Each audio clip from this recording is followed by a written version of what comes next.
বন্ধুরা, আজকে আমি তোমাদের সাথে যে রেসিপিটা শেয়ার করছি সেটা কুমড়ো আলু নারকেল দিয়ে তরকারি। এই তরকারিটা কিন্তু করতে খুবই অল্প সময় রান্না হয়ে যায়, কিন্তু কোনো বাটা মশলা লাগে না, তেলও প্রচুর পরিমাণে কম লাগে দিয়ে নিয়ে। আর এর কিন্তু ভীষণ পরিমাণে ভিটামিন, অনেক কিছু শরীরের পক্ষে উপকার।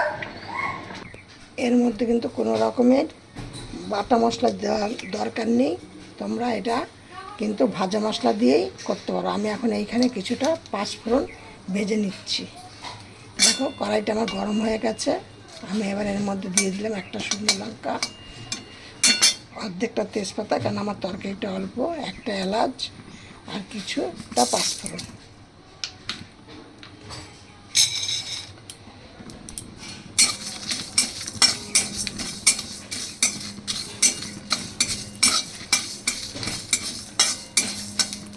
বেশিটা একটা কালো করে ভাজবে না, একদম সামান্য, শুধু কাঁচা গন্ধটা যাবে, একটা সুন্দর একটা গন্ধ আসবে, তখনই তোমরা নামিয়ে এটা ঠান্ডা করতে দিয়ে দেবে।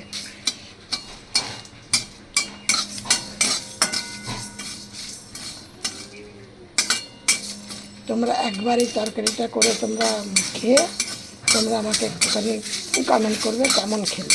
যারা নাকি কুমড়ো খেতে ভালো না বাসো তাদেরকে তোমরা এইভাবে করে রেসিপিটা তৈরি করে দাও, দেখবে তারা আঙুল চেটে চেটে খাবে। দেখো এই যে পাঁচফোড়নটা ভেজে আমি তুলে নিয়েছি। এবার আমি কড়াইতে দিয়ে দিচ্ছি তেল। খুব একটা বেশি তেল লাগে না, কিন্তু একটু পরিমাণে অল্প তেল দিলেও যথেষ্ট। এবার আমি এর মধ্যে দিয়ে দিচ্ছি এই যে দুটো শুকনো লঙ্কা, একটা তেজপাতা, কিছুটা পাঁচফোড়ন।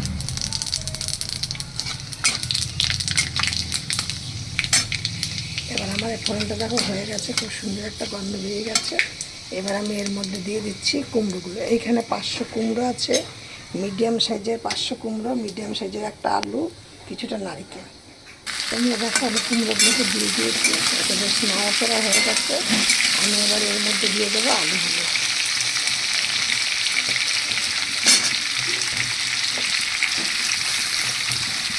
খুব সুন্দর একটা রেসিপি, বাচ্চা থেকে বুড়ো সবাই খেতে পছন্দ করবে যদি তোমরা এইভাবে রান্না করো।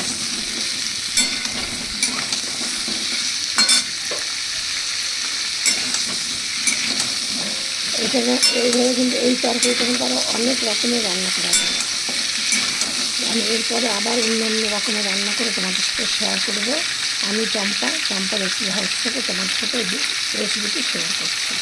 আমার এই রেসিপিটি দেখে তোমাদের ভালো লাগে একটা লাইক কমেন্ট শেয়ার করে, নতুন বন্ধুদের বলছি একটা সাবস্ক্রাইব করে পাশে বলতে মধ্যে অন করে রেখে দিও, কারণ আমি প্রতিদিনটা 5:30 থেকে 6টার মধ্যে একটা করে রেসিপি সারি, সেটাকে তোমরা গিয়ে অন করে রেখে দাও, তাহলে তোমাদের মোবাইল স্ক্রিনে রেসিপিটি ছাড়া থাকতে নোটিফিকেশান পৌঁছিয়ে দেবে। এবার আমি এর মধ্যে দিয়ে দেবো নারিকেল কুচিগুলো। কারণ নারিকেল কুচিগুলো এর সাথে ভাজা হয়ে যাবে।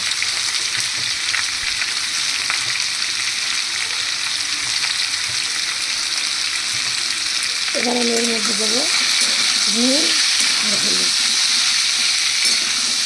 একদম চটজলদি রান্না, সবাই খুব পছন্দ করবে, খুব সুন্দর খেতে একটা রেসিপি।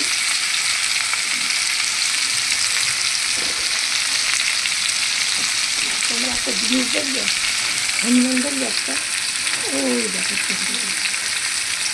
দেখেছি।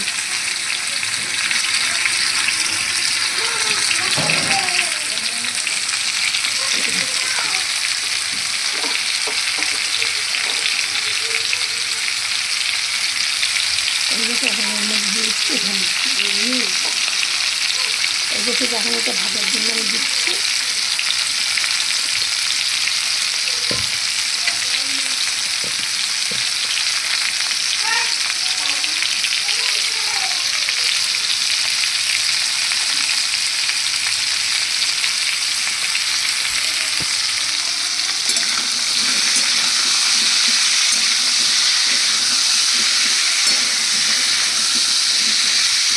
এইটা কিন্তু একদমই জল দেবো না, একদম সামান্য, হয়তো দিলে পরে হয়তো দেখি কেমন জল দেবে, ভাজতে ভাজতে কেমন হয়।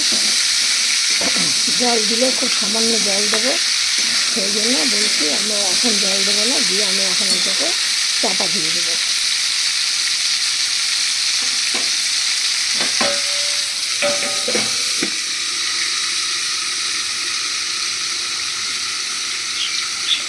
এবার দেখো আমার এই চিংড়িটা কিন্তু আলুগুলো কুমড়োগুলো করে নরম হয়ে গেছে, ভাজা ভাজা হয়ে গেছে। এর মধ্যে এবার আমি আরেকটু নুন হলুদ দিয়ে দেবো।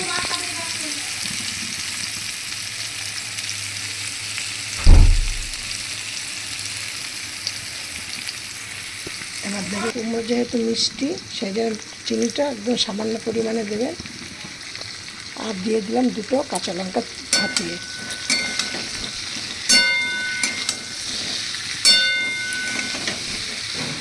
এবার আরেকটুখানি জল দেবো, একদম অল্প পরিমাণে একটু জল দেবো।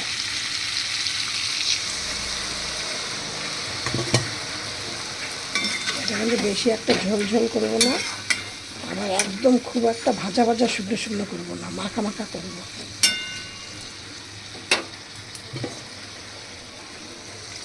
এবার দিয়ে দেবো চাটা।